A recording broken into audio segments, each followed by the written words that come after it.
What's up, guys? This is R1 Rebel here, and doing another walk around a year later since the last update. And as you can see, that I bought a couple of things for the bike. As you just saw, the seat was one thing, Brembo brakes, and just little things here and there. The master cylinders from Brembo as well. It's the 19 RCS.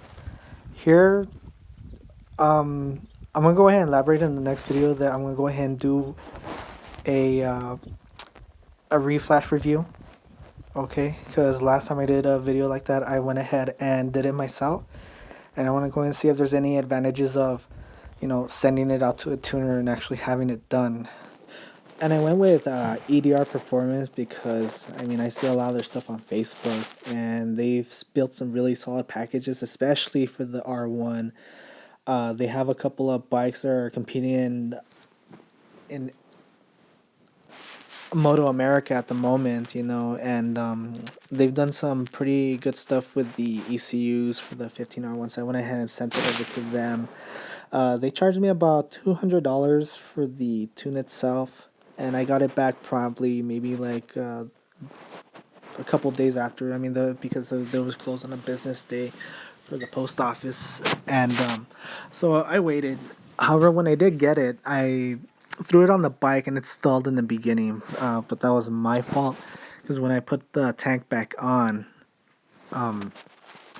the vacuum lines were pinching, so I took it out, redid it, and then I gave it another run, and then as soon as I maybe brought it up to 30, it stalled out again. But as soon as I warmed up, it wasn't really stalling anymore. But however, it didn't have that urgency that it had when I flashed it.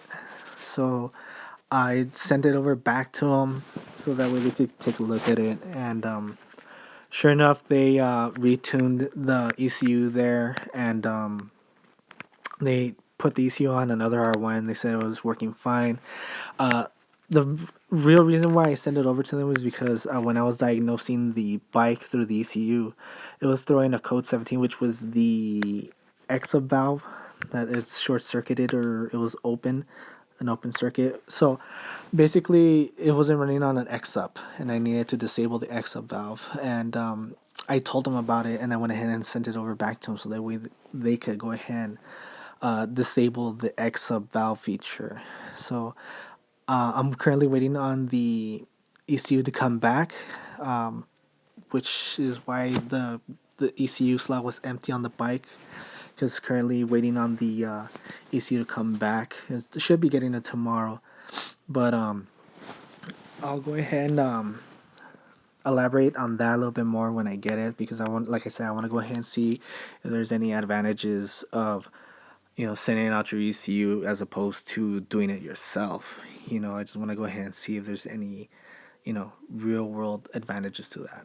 And I went ahead and bought an MWR filter because I had it on my 07R1 and it worked beautifully. I loved it. It worked a lot better than BMC and K&N, which I both had. And I also bought the adjuster kit. The rear is 13 millimeters. The front is maxed out. I believe that's 19 millimeters or 18 if I'm not mistaken. Bought that from Bellissimoto. Those guys are great. Those guys are really great. Just so you know, I'm giving a shout out to Bellissimoto right now. You guys are awesome. Okay, and what I didn't have on my last bike were Brembos. I've always loved the Brembo products. I had the Marchesinis on my last bike. Oh my god, I love them. So I had to try out the brakes. So I opted for the entry level 19 RCS master cylinder and the clutch lever. And the 19 RCS, it works great. I like it. It looks the stuff. It feels good in my hand. It has a lot of adjustability to it. And it just feels great. It feels natural in the hand, and I just absolutely love it. So for a nice, good entry level master cylinder, this is the one to get. And as far as the calipers, they're the entry level Brembo M4 calipers. Okay, now these are good calipers. I'm not gonna sugarcoat it. They're good. Okay. people say they're comparable to the stock ones, and you know what, I'm just gonna say no, it's not. It feels a little bit better. It feels more composed when the brakings, you know, brake feels better than stock.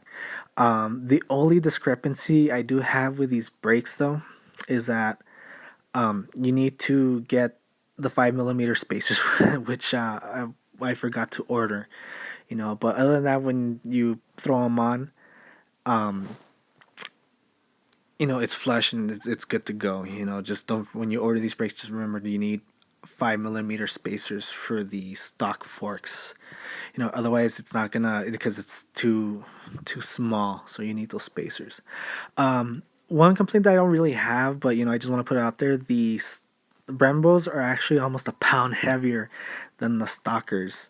You know, but you can't really notice it that much when you're on the bike. So you know, pound's not gonna make a difference. So I also got some socks from motosocks.com. I saw them and I just had to have them. I threw my own design on it, and you know, when I got them, I loved it. You know, they fit the master cylinders on my bike really good, because you go online and you see them like fitted on like the stock stuff, and it looks pretty choppy. So I went ahead and bought these, threw them on the Brembos, and they look nice. I've been opening up the tank a lot lately, so you know, I since the tank is frequently out, I went ahead and threw some gold leaf heat protection on there, and it looks good when you put on the airbox cover over it, and the gold actually bleeds through the louvers, and it gives it that nice, that little extra something, you know. It looks really good. I love it. So one thing that I do want to mention is that I've been getting a lot of people asking me about the seat. Okay, the seat, I always get complimented from the seat, so I just want to go and let you guys know that I bought the seat from Houston Superbike.